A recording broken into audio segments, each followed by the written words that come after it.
بسم اللہ الرحمن الرحیم۔ السلام علیکم عزیز طلبہ۔ پیارے بچوں، آپ کا یہ لیکچر اردو کا آپ کی نظم میدان کربلا میں گرمی کی شدت کے بارے میں ہے۔ یہ نظم اصناف نظم کے اعتبار سے مرثیہ ہے۔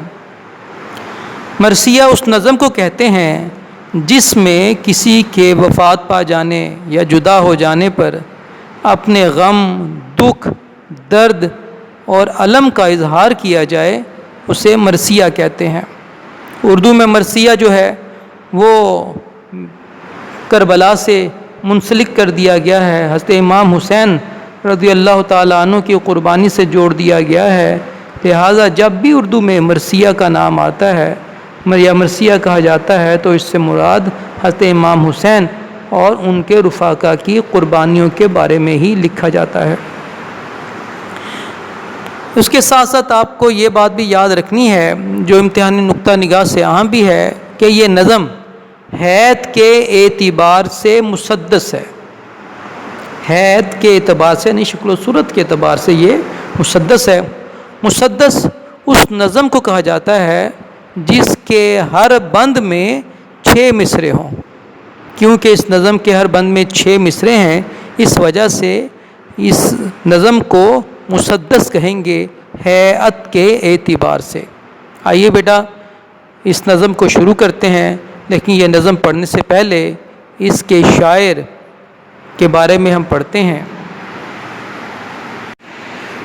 اس نظم کے شاعر ہیں میر انیس، جو کہ 1800 میں پیدا ہوئے اور 1874 میں ان کی وفات ہوئی۔ یعنی کہ آپ یوں بھی یاد رکھ سکتے ہیں کہ 74 سال 74 ایئرز انہوں نے عمر پائی۔ ان کا اصل نام تھا سید ببر علی، جن کا اصل نام تھا، اور تخلص تھا ان کا انیس، اور اسی وجہ سے ان کو میر انیس کے نام سے بھی یاد کیا جاتا ہے۔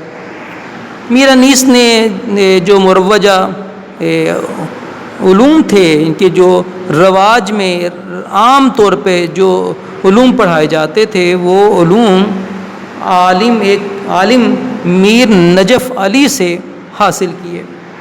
اس کے علاوہ آپ شاہ سواری اور سپاہ گیری میں بھی مہارت رکھتے تھے۔ اور سب سے اہم بات جو ان کے بارے میں آپ نے یاد رکھنی ہے وہ یہ ہے کہ میر انیس ایک بلند پایہ مرثیہ نگار تھے۔ اردو شاعری میں ان کو ایک مرثیہ نگاری کی وجہ سے شہرت حاصل ہے۔ یہ بات آپ نے ذہن میں رکھنی ہے کہ میر انیس کی وجہ شہرت مرثیہ نگاری ہے۔ ان کے مرثیے میں سوز و گداز، کردار نگاری، جذبات نگاری اور منظر کشی بہت زیادہ ملتی ہے۔ اس کے ساتھ ساتھ مبالغہ آرائی کا بھی مظاہرہ ہے، کافی زیادہ مبالغہ آرائی سے بھی کام لیا گیا ہے۔ حافظ محمد شعرانی ان کے بارے میں کہتے ہیں کہ وہ اقلیم مرثیہ گوئی کے شہنشاہ تھے۔ اقلیم کہتے ہیں سلطنت کو، یعنی کہ مرثیہ گوئی کی جو سلطنت ہے، بادشاہت ہے، تو یہ اس سلطنت کے بادشاہ ہیں۔ ان سے بہتر اور ان سے اچھا مرثیہ کہنے والا کوئی اور نہیں ہے۔ انہوں نے بہت طویل مرثیے لکھے۔ ان کا ہر مرثیہ جو تھا وہ 150 یا 200 بند سے کم نہیں تھا۔ اور جو نظم آپ پڑھ رہے ہیں یہ نظم بھی ان کے ایک طویل مرثیے کا حصہ ہے۔ آئیے بیٹا اب ہم نظم پڑھتے ہیں۔ آئیے بیٹا پہلا بند دیکھیے۔ گرمی کا روز جنگ کی کیوں کر کروں بیاں۔ روز کہتے ہیں بیٹا دن کو، تو شاعر کہتا ہے کہ جنگ کے دن کی جو گرمی کی شدت تھی اسے میں بیان کیسے کر سکتا ہوں۔ کیوں کر کا مطلب ہوتا ہے کس طرح بیان کر سکتا ہوں کہ میرے اندر اتنی استعداد ہی نہیں ہے، اتنی طاقت ہی نہیں ہے، اتنی صلاحیت ہی نہیں ہے کہ کربلا کے روز 10 محرم کا دن ہو اور جس دن یہ جنگ لڑی گئی اور امام کربلا کو شہید کیا گیا، اس دن کی گرمی کی شدت کو میں بیان کر ہی نہیں سکتا۔ اور شاعر دوسرے مصرعے میں کہتا ہے ڈر ہے کہ مثل شمع نہ جلنے لگے زباں۔ مثل شمع کا مطلب ہوتا ہے بیٹا شمع کی طرح۔ تو شاعر کہتا ہے کہ اگر میں اس دن کی گرمی کی شدت بیان کروں گا تو مجھے ڈر ہے کہیں ایسا نہ ہو کہ جس طرح شمع جلتی ہے اسی طرح سے اگر شمع کی لو دیکھیں نا بیٹا تو وہ زبان کی طرح سے ہوتی ہے۔ تو شاعر کہتا ہے کہیں ایسا نہ ہو کہ جس طرح شمع جل جاتی ہے گرمی کی شدت کی بنا پر، کہیں ایسا نہ ہو کہ میں اس روز کی اس دن کی گرمی کو بیان کروں تو شمع کی طرح میری زبان بھی جل کر راکھ ہو جائے، لہٰذا میں اس دن کی گرمی کو بیان کرنے سے قاصر ہوں۔ اور اس کے بعد تیسرے شعر میں دیکھیے شاعر مبالغہ آرائی سے کام لیتے ہوئے کہتا ہے وہ لو کے الحذر۔ الحذر کیا مطلب ہوتا ہے بیٹا اللہ کی پناہ۔ کہتا ہے لو کہتے ہیں بیٹا گرم ہوا کو، کہتا ہے اس دن اتنی شدید گرم ہوا چل رہی تھی کہ اللہ تعالیٰ بس اپنی امان میں رکھے، اپنی حفاظت میں رکھے، ورنہ وہ اتنی گرم ہوا تھی کہ کسی بھی زمین پر کسی بھی شخص میں اتنی طاقت نہیں تھی کہ وہ اس گرم ہوا کے جھونکوں کو برداشت کر سکے۔ وہ حرارت کے علماء، کہتا حرارت گرمی اتنی تھی، تپش اتنی تھی کہ علماء اللہ تعالیٰ اپنے حفظ و امان میں رکھے۔ اگلے مصرعے میں کہتا ہے بیٹا رن کی زمین تو سرخ تھی اور زرد آسماں۔ رن کہتے ہیں بیٹا جنگ کو، تو رن کی زمین سے مراد ہے جنگ کی زمین۔ کہتا ہے ابھی جنگ شروع نہیں ہوئی تھی۔ مبالغہ آرائی سے کام لیتے ہوئے شاعر کہتا ہے بیٹا مبالغہ آرائی کا مطلب ہوتا ہے کسی بات کو حد سے زیادہ بڑھا چڑھا کے پیش کرنا۔ تو شاعر کہتا ہے کہ رن کی زمین کی ابھی جنگ شروع نہیں ہوئی تھی لیکن جنگ کی زمین پہلے ہی سے سرخ ہو گئی تھی گرمی کی شدت کی بنا پر۔ ابھی تو خون بھی نہیں بہا تھا، ابھی تو لوگ شہید بھی نہ ہوئے تھے، لوگوں کے شہیدوں کے خون بھی ابھی زمین پہ برسے نہیں تھے، زمین پہ گرا نہ تھا، لیکن زمین تو پہلے ہی گرمی کی شدت کی بنا پر سرخ ہو چکی تھی اور آسمان گرمی کی بنا پر زرد پڑ چکا تھا۔ حالانکہ آسمان آپ بھی دیکھتے ہیں گرمیوں میں بھی وہی نیلا اور سفید رہتا ہے، لیکن شاعر مبالغہ آرائی سے کام لیتے ہوئے کہتا ہے کہ گرمی کی شدت اس قدر تھی کہ آسمان کا رنگ بھی زرد ہو گیا تھا۔ آب خنک کو خلق ترستی تھی خاک پر۔ آپ کہتے ہیں بیٹا پانی کو اور خنک کہتے ہیں ٹھنڈے کو، تو آب خنک ٹھنڈے پانی کو کہتا ہے۔ شاعر کہتا ہے کہ ٹھنڈے پانی کو زمین پر لوگ ترس رہے تھے، اللہ تعالیٰ کی مخلوق چرند پرند کیڑے مکوڑے انسان ہر چیز ٹھنڈے پانی کو ترس رہی تھی۔ گویا کہ زمین پر ٹھنڈا پانی کہیں میسر ہی نہ تھا، ہر طرف گرمی کی شدت تھی، یہ زمین بھی گرم تھی، آسمان بھی گرم تھا، پانی بھی گرمی کی وجہ سے ابل رہا تھا، تو لہذا زبانیں پیاس کی شدت سے باہر نکل آئی تھیں لیکن ٹھنڈا پانی کسی کو میسر نہ تھا۔ اور اس بند کے آخری مصرعے میں شاعر کہتا ہے گویا ہوا سے آگ برستی تھی خاک پر۔ تو کہتا ہے کہ جو ہوا چلتی تھی وہ ہوا نہ تھی بلکہ وہ تو آگ تھی، آگ۔ تو اس آگ نے اس زمین کو کی ہر چیز کو جلا کے رکھ دیا تھا۔ تو 10 محرم کا دن میدان کربلا کا دن، جنگ کا دن جو تھا وہ انتہائی گرم، شدید ترین گرم تھا کہ گویا آسمان سے آگ برس رہی تھی۔ آئیے بیٹا اگلا بند دیکھتے ہیں۔ جی بیٹا پہلے مصرعے میں دیکھیں شاعر کہتا ہے وہ لو گرم ہوا کو کہتے ہیں، آفتاب سورج کو کہتے ہیں، حدت تپش کو کہتے ہیں، گرمی کو کہتے ہیں، اور تاب و تب کہتے ہیں بیٹا جی بے تابی کو، پریشانی کو۔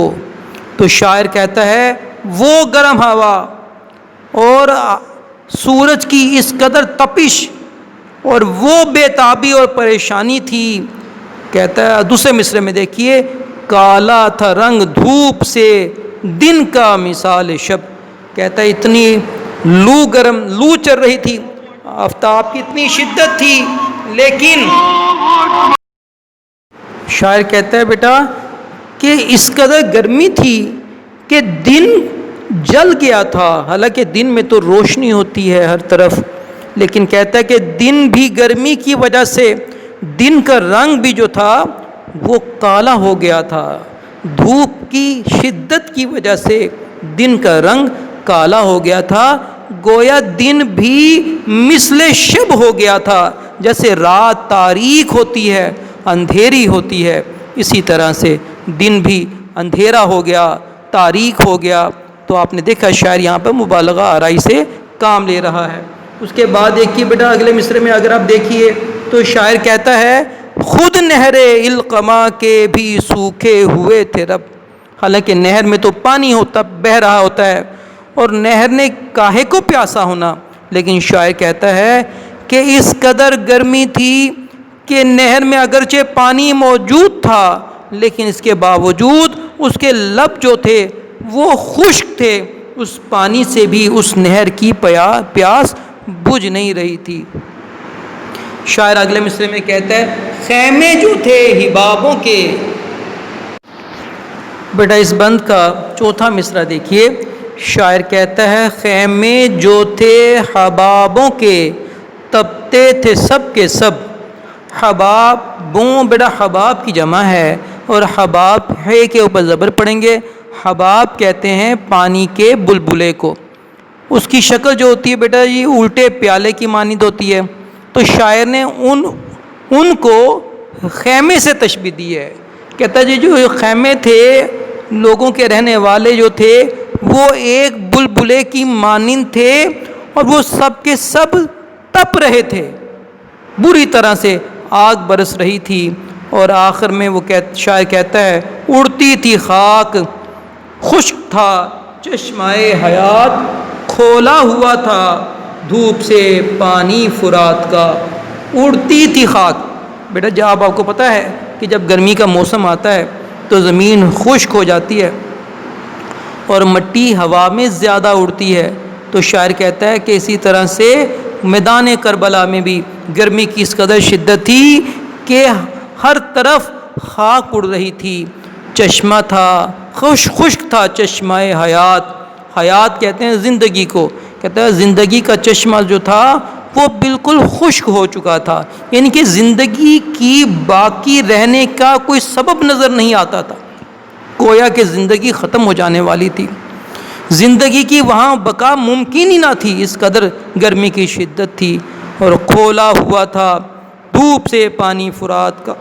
کہتا ہے دریائے فرات، حالانکہ دریا کا پانی ٹھنڈا ہوتا ہے، لیکن شاعر کہتا ہے کہ اس قدر گرمی تھی کہ دریائے فرات کا جو پانی تھا وہ بھی ابل رہا تھا. گویا کہ اس کو بھی پینا آسان کام نہ تھا، وہ پینے کے قابل ہی پانی نہ تھا، اس قدر شدید ترین گرمی تھی. تو آپ نے دیکھا کہ شاعر کس قدر مبالغہ آرائی سے کام لے رہا ہے، اور چیزوں کو، واقعات کو کس قدر بڑھا چڑھا کے کام لے رہا ہے. اور اس کا سبب بھی یہ ہے کہ پڑھنے والے کے دل میں یہ احساس پیدا ہو کہ میدان کربلا میں گرمی کی کس قدر شدت تھی. بیٹا یہ بند نمبر 3 ہے. بیٹا پہلے مشکل الفاظ کے معنی دیکھیے. چار پائے کہتے ہیں بیٹا جانور کو. پائے کا مطلب ہوتا ہے ٹانگ یا پاؤں. چار پائے چار ٹانگوں والے، تو اس سے مراد ہے بیٹا جانور.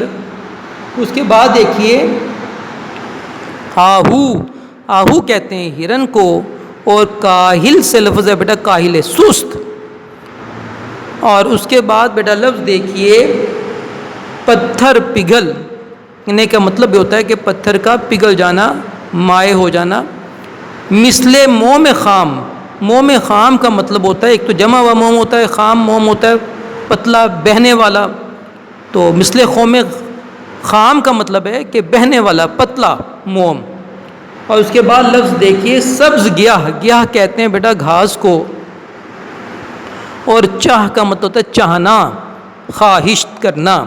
آئیے بیٹا اب اس بند کی تشریح کرتے ہیں۔ سب سے پہلے اس بند کو پڑھتے ہیں۔ جھیلوں سے چار پائے نہ اٹھتے تھے تا بشام، جھیلوں سے چار پائے نہ اٹھتے تھے تا بشام، مسکن میں مچھلیوں کے سمندر کا تھا مقام۔ آہو جو کاہلے تھے تو چیتے سیاہ فام، پتھر پگھل کے رہ گئے تھے مثل موم خام۔ سرخی اڑی تھی پھولوں سے سنہری گیہ سے، پانی کنوؤں میں اترا تھا سائے کی چاہ سے۔ چلیے بیٹا اب اس کی تشریح کرتے ہیں۔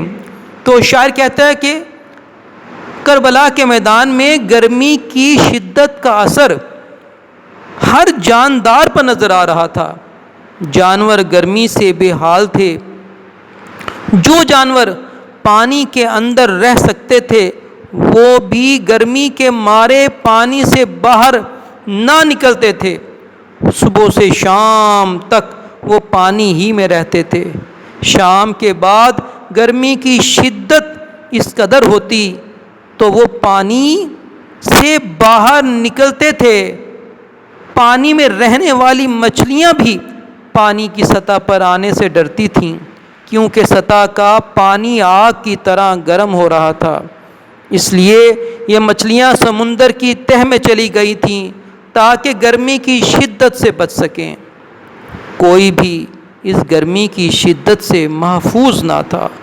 جنگل کے ہرن جو ہر وقت چوکڑیاں بھرتے، ادھر ادھر بھاگتے، چھلانگیں مارتے تھے، گرمی کی شدت سے نڈھال ہو کر سست ہو گئے تھے کہ ایک قدم اٹھانا بھی ان کے لیے مشکل تھا۔ چیتوں کا رنگ بھی گرمی سے سیاہ پڑ گیا تھا اور وہ گرمی سے نیم بے ہوش ہو رہے تھے۔ ایسی شدید گرمی پڑ رہی تھی، لگتا تھا کہ جیسے پتھر بھی کچی موم کی طرح پگھل رہے ہوں۔ شاعر مبالغہ آرائی سے کام لیتا ہے اور شعر میں مبالغہ آرائی سے زور پیدا کرتا ہے، حالانکہ حقیقت میں نہ تو چیتوں کا رنگ گرمی سے سیاہ پڑتا ہے اور نہ ہی گرمی کی شدت سے پتھر پگھلتے ہیں۔ شاعر کہتا ہے کہ گرمی اتنی شدید تھی کہ پھولوں کا رنگ اڑ گیا تھا، گھاس کا سبز رنگ بھی زرد پڑ گیا تھا، اس کی تازگی پیلی پڑ گئی تھی۔ زیر زمین پانی کم ہونے سے پانی کنوؤں میں نیچے چلا گیا تھا۔ میر انیس مبالغہ آرائی سے کام لیتے ہوئے کہتے ہیں کہ پانی سائے کی چاہت میں نیچے چلا گیا تھا۔ جی بیٹا اب ہم بند نمبر 4 پڑھتے ہیں۔ جی بیٹا یہ بند نمبر 4 دیکھیے، پہلے مشکل الفاظ کے معنی دیکھیے۔ کوسوں کو کوس بیٹا ایک فاصلے کا پیمانہ ہے، یہاں مراد ہے کوسوں دور دور تک۔ اور گل کہتے ہیں بیٹا پھول کو، برگ کہتے ہیں پتے کو، اور بار کا لفظی مطلب ہوتا ہے بوجھ، لیکن ہم اس سے مراد لیتے ہیں پھل۔ اور ایک نخل کہتے ہیں درخت کو، یا کھجور کا درخت مراد لے سکتے ہیں۔ چنار بھی ایک درخت ہوتا ہے بیٹا۔ اس کے بعد دیکھیے بیٹا آخری چوتھے مصرے میں دیکھیے باردار، بار جیسے میں پہلے بتایا پھل کو کہتے ہیں، تو باردار کہتے ہیں بیٹا پھل رکھنے، یعنی کہ وہ شاخ جس پہ پھل لگا ہوا ہو۔ اس کے بعد بیٹا جی سیکنڈ لاسٹ اس بند کے لائن میں دیکھیے بیٹا، گرمی یہ تھی کہ زیست کہتے ہیں زندگی کو، فارسی میں کہتے ہیں بیٹا۔ اس کے بعد دیکھیے چہرہ مدقوق کہتے ہیں اس شخص کو جس کو دق کی بیماری ہو۔ دق کی بیماری وہ بیماری ہوتی ہے جس میں انسان میں خون کی کمی واقع ہو جاتی ہے۔ تو چہرہ مدقوق یعنی کہ وہ شخص جس کے میں خون کی کمی واقع ہو جائے، جیسے اس کا چہرہ زرد ہوتا ہے اس طرح سے پتوں کا رنگ بھی پیلا پڑ گیا ہے۔ آئیے بیٹا اب ہم اس بند کی تشریح کرتے ہیں۔ تشریح طلب بند میں شاعر کہتا ہے کہ میدان کربلا میں گرمی اس قدر شدید تھی کہ دور دور تک درخت نظر نہ آتا تھا۔ جو درخت نظر آئے تھے وہ بھی پھولوں، پتوں اور پھلوں سے خالی تھے۔ درختوں پر جب سورج کی شعاعیں پڑتی تھیں تو لگتا تھا کہ جیسے چنار کے درخت اپنے سرخ پھولوں کی وجہ سے سرخ نظر آتے ہیں، تو لگتا تھا بیٹا جیسے چنار کا میں نے آپ کو بتایا ایک درخت ہوتا ہے بیٹا، اس پہ سرخ رنگ کے پھول لگتے ہیں، اور اگر ہم دور سے دیکھیں تو ایسے لگتا ہے کہ جیسے وہ آگ لگی ہوئی ہو۔ تو شاعر کہتا ہے کہ اسی طرح سے کھجور کے درخت بھی جب دور سے ہم دیکھتے تھے تو ایسے لگتا تھا کہ گرمی کی شدت کی بنا پر ان درختوں پر بھی آگ جل رہی ہو۔ ایسے ہی یہ درخت آگ میں جلتے دکھائی دے رہے تھے، پھول مرجھا گئے تھے اور سبزہ زار بھی بے رونق ہو گئے تھے۔ جو شاخیں کبھی پھلوں سے بھری نظر آتی تھیں وہ گرمی کی شدت سے سوکھ کر کانٹا بن گئی تھیں۔ شدید گرمی سے لوگ جینے سے بیزار تھے، لوگوں میں نہ جوش تھا نہ ولولہ تھا۔ درختوں کے پتے زرد ہو گئے تھے، مرجھا گئے تھے۔ جو پتے کبھی سرسبز و شاداب ہوا کرتے تھے وہ پیلاہٹ کا شکار ہو گئے تھے۔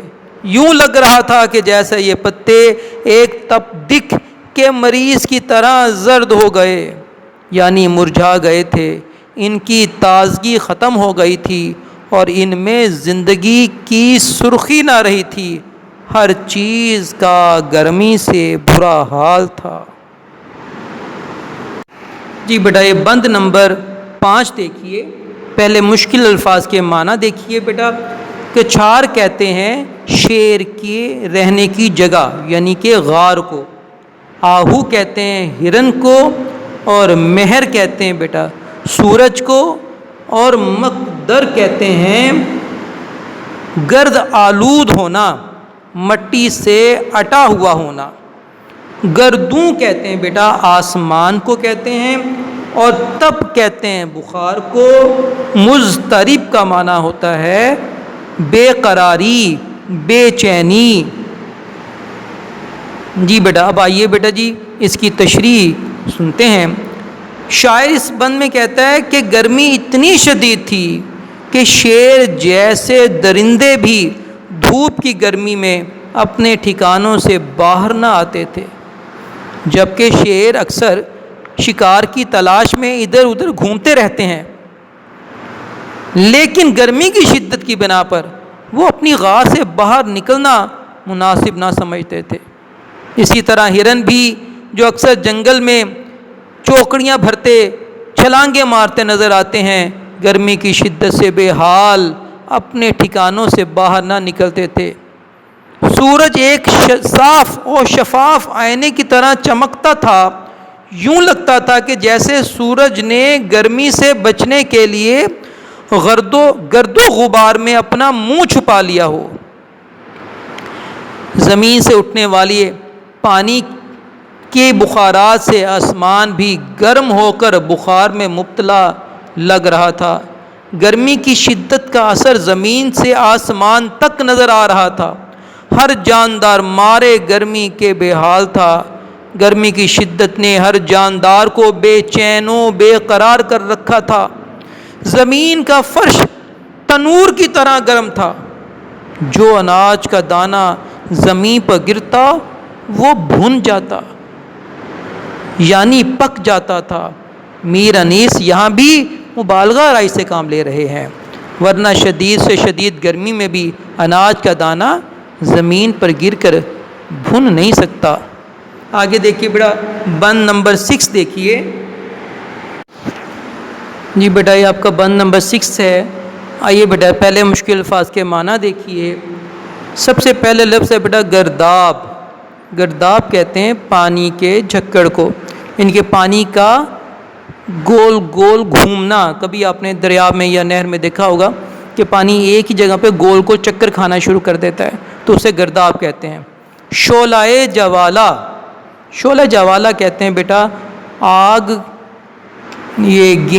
کی گیند کا گھومنا، آگ کی بیٹا گیند اور وہ گول گول گھومنا شروع کر دے تو اسے ہم کہتے ہیں شعلہ جوالا۔ اس کے بعد دیکھیے بیٹا حباب بلبلے کو کہتے ہیں، شرر شعلے کو کہتے ہیں، انگارے کو چنگاری کو کہتے ہیں۔ اس کے بعد دیکھیے بیٹا جی نہنگ مگر مچھ کو کہتے ہیں۔ اس کے بعد بیٹا لاسٹ مصرے میں دیکھیے لفظ ماہی کہتے ہیں، مچھلی کو کہتے ہیں۔ اور سیخ موج، سیخ کہتے ہیں بیٹا لوہے کی سلاخ کو جس پر گوشت کے ٹکڑے کو بھونا جاتا ہے۔ اور کباب آپ کو معلوم ہے بیٹا ایک گوشت کا ٹکڑا ہوتا ہے یا قیمے کا، وہ بنایا جاتا ہے سلاخ کے اوپر سے، کوئلوں کے اوپر بھونا جاتا ہے تو اسے کباب کہتے ہیں۔ یہ تھے بڑا مشکل الفاظ کے معنی۔ اب آئیے بیٹا اس کی تشریح پڑھتے ہیں۔ تو شاعر کہتا ہے کہ میدان کربلا کی گرمی کی شدت اس قدر تھی کہ پانی میں بننے والے بھنور ایسے نظر آ رہے تھے کہ جیسے کسی نے آگ کا شعلہ جلا کر اسے گھما دیا ہو اور اپنی تپش چاروں طرف پھیلا رہا ہو۔ پانی میں بننے والے بلبلے بھی ایسے دہکتے ہوئے انگارے تھے، اتنی شدید گرمی تھی کہ پانی میں آگ برس رہا تھا۔ پانی کی موجیں یعنی لہریں بھی بے چین و پریشان تھیں۔ دریا کے مگر مچھ بھی پانی کی تہ میں لیٹے ہوئے تھے۔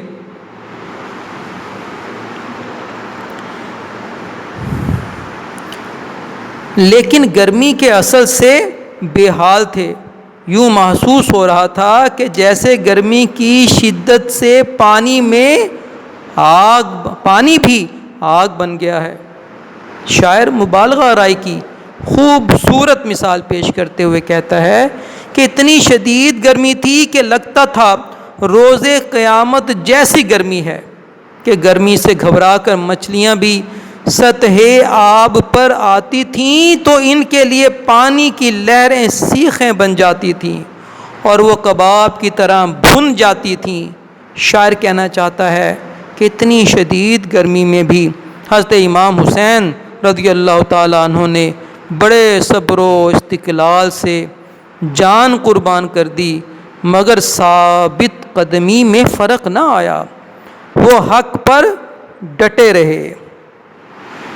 تو یہ بیٹا اس بند کی تشریح تھی۔ آئیے بیٹا اب اس نظم کی ایکسرسائز کرتے ہیں۔ جی بیٹا یہ ایکسرسائز کا پہلا سوال دیکھیے۔ میر انیس نے پہلے بند میں زبان کو کس چیز سے تشبیہ دی ہے؟ تو اس کا جواب ہے کہ میر انیس نے پہلے بند میں زبان کو شمع سے تشبیہ دی ہے۔ دوسرا سوال دیکھیے بیٹا، دوسرے بند میں نہر کے لب سے کیا مراد ہے؟ تو دوسرے بند میں نہر کے لب سے مراد نہر کے کنارے ہیں۔ شاعر تیسرا سوال دیکھیے، شاعر کے بیان کے مطابق دریائے فرات کے پانی پر دھوپ کا کیا اثر ہوا؟ تو اس کا جواب ہوگا کہ دریائے فرات کا پانی دھوپ کی وجہ سے کھولنے لگا۔ یہ چوتھا سوال دیکھیے، شاعری میں میر انیس کی وجہ شہرت کیا ہے؟ بڑا اہم سوال ہے بیٹا۔ شاعری میں میر انیس کی وجہ شہرت مرثیہ نگاری ہے۔ آخری سوال دیکھیے کہ ہیئت کے اعتبار سے یہ نظم میدان کربلا میں گرمی کی شدت کو کیا کہیں گے؟ تو میں آپ کو پہلے بتا چکا ہوں بیٹا کہ ہیئت کے اعتبار سے یہ نظم مسدس ہے، یعنی کہ اس کے ہر بند میں 6 مصرے ہیں۔ آگے بیٹا دیکھیے، یہ MCQs ہیں بیٹا کہ میدان کربلا میں گرمی کی شدت کس شاعر کی تخلیق ہے؟ تو اس کا جواب ہوگا میر انیس۔ اور دوسرا سوال دیکھیے بیٹا جی، MCQs دیکھیے، نظم میدان کربلا میں گرمی کی شدت صنف سخن کے لحاظ سے کیا ہے؟ تو یہ ایک مرثیہ ہے۔ اس کے بعد دیکھیے، شاعر گرمی کی شدت کا ذکر کرتے ہوئے لرزاں ہے، کانپ رہا ہے، کیوں بیٹا؟ اس کا جواب ہے کہ اس کو ڈر ہے کہ زبان مثل شمع نہ جل اٹھے۔ اس کے بعد بیٹا اگلا دیکھیے MCQs، رن کی زمین سرخ تھی اور آسمان کیا تھا؟ زرد۔ اس کے بعد دیکھیے بیٹا، زمین پر خلق خدا کس چیز کو ترس رہی تھی؟ تو اس کا درست جواب ہے آب خنک کو، یعنی کہ ٹھنڈے پانی کو۔ اس کے بعد دیکھیے بیٹا دن کے مثال شب سیاہ ہونے کی کیا وجہ تھی؟ تو وہ تھی بیٹا دھوپ۔ جی بیٹا یہ آخری دیکھیے MCQ، نہنگوں پر گرمی کا کیا اثر تھا؟ نہنگ کہتے ہیں بیٹا مگرمچھ کو، تو مگرمچھ پہ گرمی کا کیا اثر تھا؟ کہ اس کا جواب ہوگا بیٹا 3 کہ جان لبوں پر تھی۔ جی بیٹا اس کے بعد بیٹا جی ایکسرسائز کے اینڈ پر آ جائیے کچھ۔ جی بیٹا پہلے فل ان دا بلینکس دیکھیے، پتھر پگھل کر ڈیش ہو گئے تھے، تو درست جواب ہے موم۔ مسدس کا ہر بند ڈیش مصروں پر مشتمل ہوتا ہے، تو درست جواب ہے 6۔ گرمی کی شدت سے پتوں کا رنگ ڈیش ہو گیا تھا، تو وہ تھا زرد۔ شاعر نے درخت کے جلنے کو ڈیش سے تشبیہ دی ہے، تو وہ چنار کے درخت سے تشبیہ دی ہے۔ آخری دیکھیے ڈیش سے سورج کا چہرہ دھندلا گیا تھا، تو درست جواب ہے غبار۔ جی بیٹا آگے دیکھیے بیٹا ایکسرسائز میں یہ گرامر ورک ہے بیٹا۔ پہلے یہ بتایا گیا استعارہ کی تعریف بیان کی گئی ہے، اور یہ بورڈ میں MCQs کی صورت میں آ جاتا ہے۔ میں نے یہ انڈر لائن کر دیا بیٹا۔ پہلا ہے استعارہ کے لفظی معنی ہے ادھار لینا، یہ بہت دفعہ بورڈ میں MCQs آیا ہے بیٹا۔ تو استعارہ کے لفظی معنی کیا ہے بیٹا؟ ادھار لینا۔ اب آپ تعریف سمجھیے کہ استعارہ کہتے کس کو ہیں بیٹا۔ آپ نے ایک تشبیہ تو پہلے پڑھ چکے ہیں کہ ایک چیز کو دوسری چیز جیسا قرار دینا کسی مشترکہ خوبی کی بنیاد پر، تو اسے تشبیہ کہتے ہیں۔ اور استعارہ کہتے ہیں بیٹا مشترکہ خوبی کی بنیاد پر ایک چیز کو ہو بہو دوسری چیز قرار دے دینا استعارہ کہلاتا ہے۔ تشبیہ میں تو ایک چیز کو دوسری چیز جیسا قرار دیتے ہیں، جبکہ استعارہ میں ایک چیز کو ہو بہو دوسری چیز ہی قرار دے دیتے ہیں۔ جیسے کہ بیٹا یہاں پہ مثال دیکھیے، ماں نے کہا میرا چاند اسکول سے آ گیا ہے، تو یہاں پہ دیکھیے بیٹا ماں نے اپنے بیٹے کو چاند ہی قرار دے دیا ہے، یہ استعارہ ہے۔ اگر ماں یوں کہتی کہ میرا بیٹا چاند جیسا ہے، تو پھر یہ تشبیہ ہوتا کہ اس نے اپنے بیٹے کو چاند جیسا قرار دیا ہے۔ لیکن اس مثال میں ماں نے بیٹے کو چاند ہی قرار دے دیا ہے، اور جملہ اس طرح کا کہ میرا چاند اسکول سے آ گیا ہے، تو اسے ہم استعارہ کہیں گے۔ اسی طرح سے باپ نے کہا میرا بیٹا رستم ہے، رستم ایک پہلوان تھا، اور بیٹا بھی بہادر ہے، رستم بھی بہادر تھا، تو باپ نے اپنے بیٹے کو رستم ہی قرار دے دیا، تو یہ استعارہ کہلائے گا۔ اسی طرح سے بیٹا بعض اوقات استعارہ اشعار کی صورت میں بھی استعمال ہوتا ہے، جیسے کس شعر کی آمد ہے کہ رن کانپ رہا ہے۔ یہاں شعر کہا گیا حضرت علی کرم اللہ تعالی وجہہ الکریم کو، تو شاعر نے انہیں ہو بہو نہیں بلکہ انہوں نے شعر ہی قرار دے دیا، شعر جیسا نہیں بلکہ شعر ہی قرار دے دیا، تو اسے استعارہ کہتے ہیں۔ اگر شعر جیسا قرار دیا جاتا تو پھر تشبیہ تھی، اب کیونکہ ہو بہو شعر ہی قرار دے دیا تو اسے استعارہ کہیں گے۔ بیٹا آپ دیکھ سکتے ہیں کہ تشبیہ کے میں 5 اجزاء ہوتے ہیں، جبکہ استعارہ میں 3 اجزاء ہوتے ہیں۔ یہ بھی MCQs بہت دفعہ بورڈ میں آ چکا ہے، اور آپ نے یہ بات ذہن میں رکھنی ہے کہ تشبیہ کے 5 اجزاء ہوتے ہیں، اور جبکہ استعارہ کے 3 اجزاء ہوتے ہیں۔ اب آئیے دیکھتے ہیں بیٹا مجاز مرسل۔ یہ بیٹا آگے دیکھیے مجاز مرسل۔ مجاز مرسل کہتے ہیں بیٹا ایک لفظ کا اپنے حقیقی معنی کی بجائے مجازی معنی میں استعمال ہونا مجاز مرسل کہلاتا ہے۔ پھر دوبارہ سنیے بیٹا، کسی لفظ کا اپنے حقیقی معنی کی بجائے کسی دوسرے معنی یعنی مجازی معنی میں استعمال ہونا مجاز مرسل کہلاتا ہے۔ اس کے لیے بیٹا ایک شرط ہے، ایک کنڈیشن ہے، جو کہ آگے میں نے انڈر لائن بھی کر دی ہے، اس کو سمجھیے بیٹا۔ اور بات یہ ہے کہ بیٹا حقیقی معنی اور مجازی معنی دونوں میں تشبیہ کا پہلو نہیں پایا جانا چاہیے۔ تشبیہ کے پہلو سے کا مطلب یہ ہے کہ دونوں میں کوئی کامن فیکٹر نہیں ہونا چاہیے۔ جیسے کہ آپ نے تشبیہ میں دیکھا تھا کہ جس چیز کو تشبیہ دی جاتی تھی، جیسے کہ ایک کہا گیا کہ حضرت علی کرم اللہ تعالیٰ وجہ کو شیر قرار دیا گیا یا شیر جیسا قرار دیا گیا تو اس صورت میں دونوں میں تشبیہ کا پہلو موجود تھا، یعنی کہ بہادر ہونا کی صفت حضرت علی کرم اللہ تعالیٰ وجہ کریم میں بھی ہے اور شیر میں بھی ہے۔ اس وجہ سے حضرت علی رضی اللہ تعالیٰ عنہ کو شیر کے ساتھ تشبیہ دی گئی یا پھر استعارہ دیا گیا۔ اسی طرح سے اور مثالیں لینے آگے کوئی شخص کہتا ہے کہ زید شیر کی طرح بہادر ہے، تو اس میں دیکھیں زید بھی بہادر ہے اور شیر بھی بہادر ہے، لہٰذا اس کو زید کو شیر کے ساتھ تشبیہ دی گئی یا پھر استعارہ بھی دیا جا سکتا ہے۔